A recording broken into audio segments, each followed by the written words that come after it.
মনোনয়ন দিয়েছে, আমাদের চূড়ান্ত মনোনয়ন দিবে।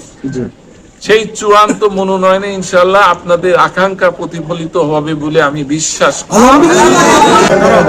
এখন আজকে আমাদের গণতন্ত্রের মা দেশনেত্রী বেগম খালেদা জিয়া খুব অসুস্থ।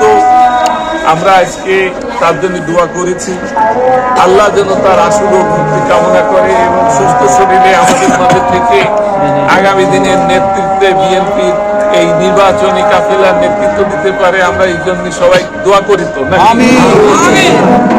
তো আপনারা আমাদের স্বল্প নোটিশে, আমার মনে হয় 12টা কি 12:30টার সময় এই প্রোগ্রামটা সেট হয়েছে, হওয়ার পরে আপনারা এখানে পুরো কেশবপুরে মাঠ ঘুরে দিচ্ছেন।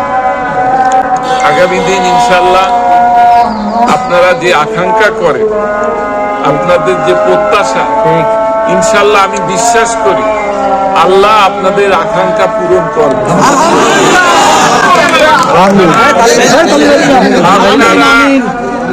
গত 27টা দিন পার করেছেন, ইনশাল্লাহ আগামী দিন বর্তমান যেহেতু একটা পরিস্থিতি তৈরি হয়ে গেছে, আমাদের নেত্রী খালেদা জিয়া অসুস্থ হওয়াতে অনেক কিছু কাজ বিঘ্ন ঘটে গেছে। আমাদের এখন প্রথম কাজ কিন্তু খালেদা জিয়ার সুস্থতা, তারপরে আমাদের অন্য কাজ। তো ইনশাল্লাহ এর মধ্যে আমি বিশ্বাস করি এবং আমার যতদূর আমার আস্থা আছে যে আগামীতে এই যে তফসিল ঘোষণা হলে তফসিলের মধ্যে আমাদের একটা প্রাথমিক মনোনয়ন দিয়েছে, আমাদের চূড়ান্ত মনোনয়ন দিবে। সেই চূড়ান্ত মনোনয়নে ইনশাআল্লাহ আপনাদের আকাঙ্ক্ষা প্রতিফলিত হবে বলে আমি বিশ্বাস করি। আল্লাহর দরবারে আপনারা দোয়া করেন, আল্লাহ যেন আপনাদের মনের বাসনা পূরণ করে, আপনাদের সেই আকাঙ্ক্ষা পূরণ হয়।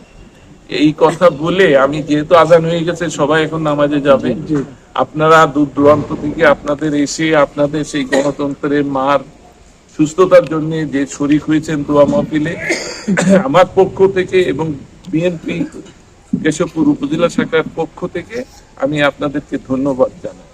ইনশাল্লাহ আগামী দিন আপনারা আমাদের সাথে থেকে আমাদের হাতকে শক্তিশালী করবেন, বিএনপির হাতকে শক্তিশালী করবেন। সবাই ভালো থাকবেন, সুস্থ থাকবেন।